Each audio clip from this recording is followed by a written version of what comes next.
Good day,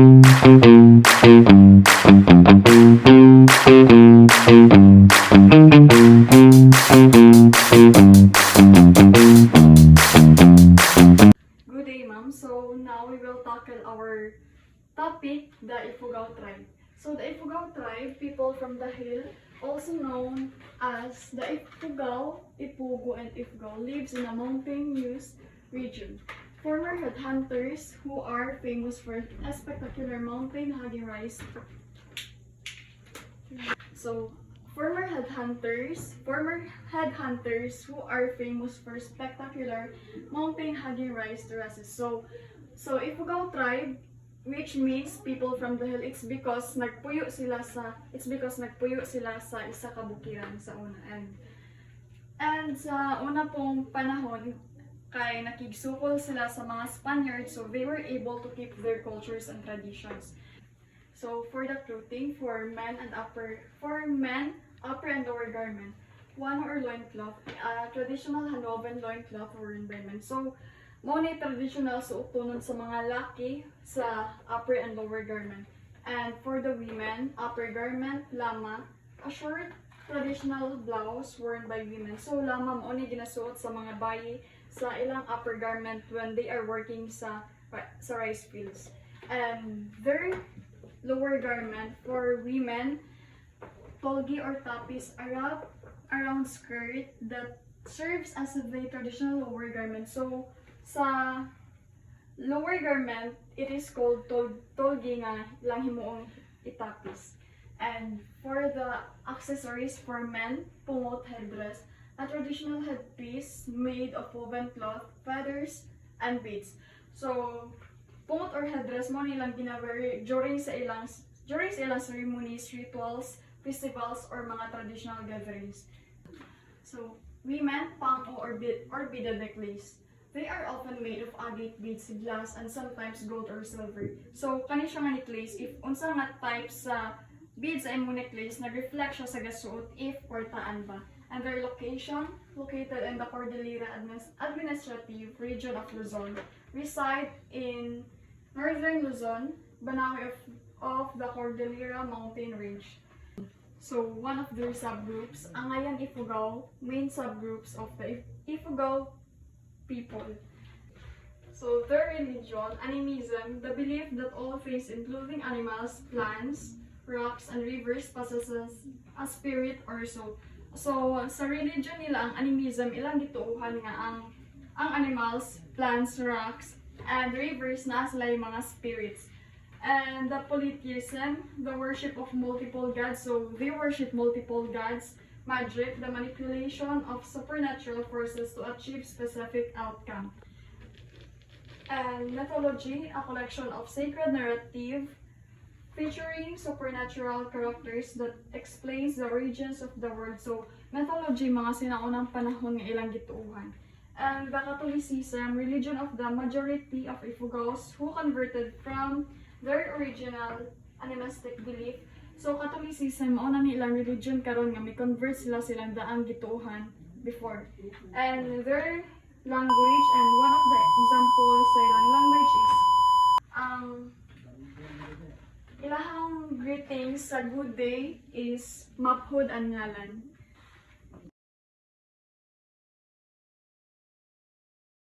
So their livelihood, rice terracing and farming. The Ifugaos are expert rice terrace farming. They practice wet rice farming using an ancient irrigation system from mountain springs. Wood carving and handicrafts, skilled in crafting bululs, wooden rice gads, statue, furniture, and decorative carvings. So kanilang ipanghimos, ilaha pa ning ibaligya para sa ilang panginabuhi o para sa mga turist nga mamalitay. They also make woven baskets, rattan, textiles, and crafts for trade and tourism. And weaving, Ifugao weaving is a traditional craft practiced by the Ifugao people. So their courtship, bulol ritual, a ritual performed to ensure a bountiful harvest where the bulol Ifugao rice god is offered wine and prayers. Hudhud chants, narrative chants performed during rice showing season. So hudhud chant, gina-perform nila ng pagkanta is during sa ilahang pagdating ani sa humay.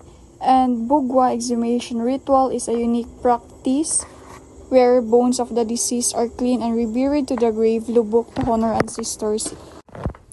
So ilang way nga pag-respect sila mga ninunong ang bisag namatay na is kuhaon ang bukog sa lubnganan then limpyuhan og after ana silang pagpanglimpyo ilang ibalik sa lubnganan.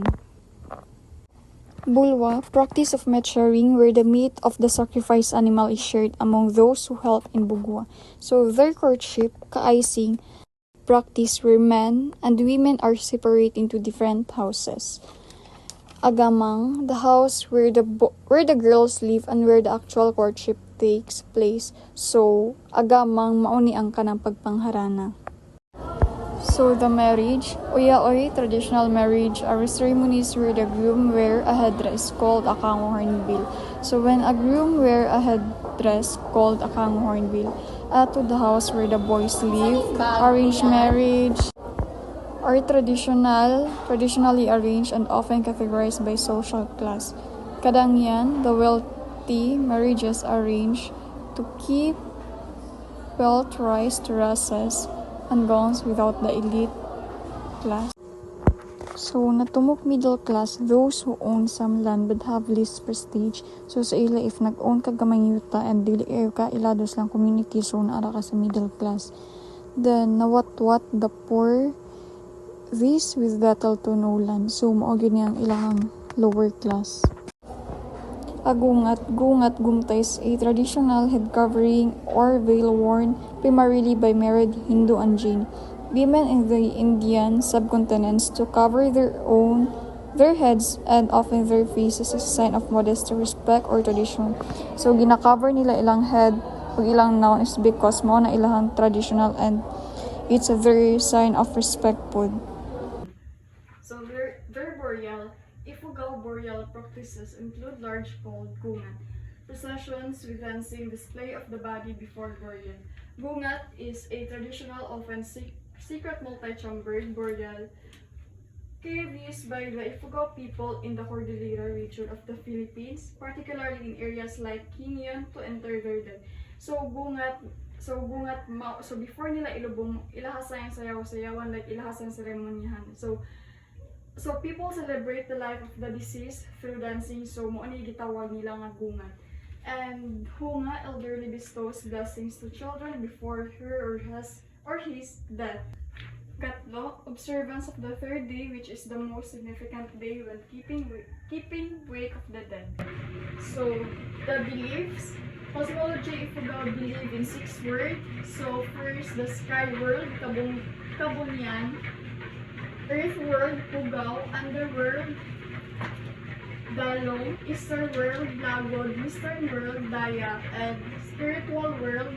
They believe they are deceased from Wigan and Bugan.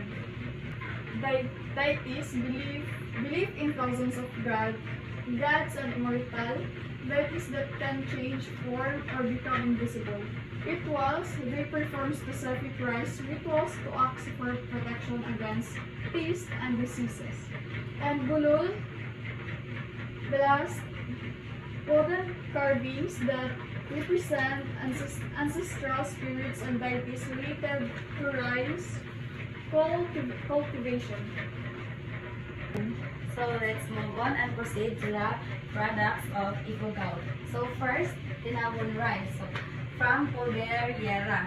Gitawag ni siya og kanang tinawon rice kay ano siya, di siya para sa ubang rice nga kanang mag-harvest bitaw sa isa ka year kadaghan. So ang tinawon rice once a year ni siya nila i-harvest from Ifugao people. Hindi lang farming.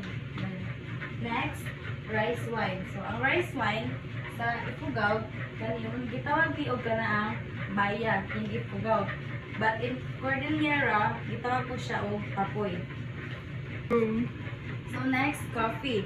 Made from Arabica beans, rich in aroma, planted by Ifugao people. So muna kanila original coffee ni siya nila sa Ifugao. Next, woven fabrics. Woven fabrics sa Ifugao is also known as inabul. Woven item serves not just only clothing but also blankets, bags, and ceremonial items. Mo po na ginawan sa kanang woven nila. Next kay rattan bags. Traditional handmade backpacks. Go. Okay. Bulol or rice god or guardian spirit di siya sa kuan sa rice. Wooden carving protecting rice and bringing harvest. So next kay binali or ifugaw basket. So made from rattan siya or bamboo. Ang binali basket kay naka-jar shape hand woven basket. So next, blacksmith blades. Metal blades like knife, bolo, sword, or tool handmade by a blacksmith. So a blacksmith kay kato na siya bitaw kuan kana ang skilled craftsman who hits metal, iron, or steel. So next kay festival. Gutad at Ifugao celebrates the province's founding anniversary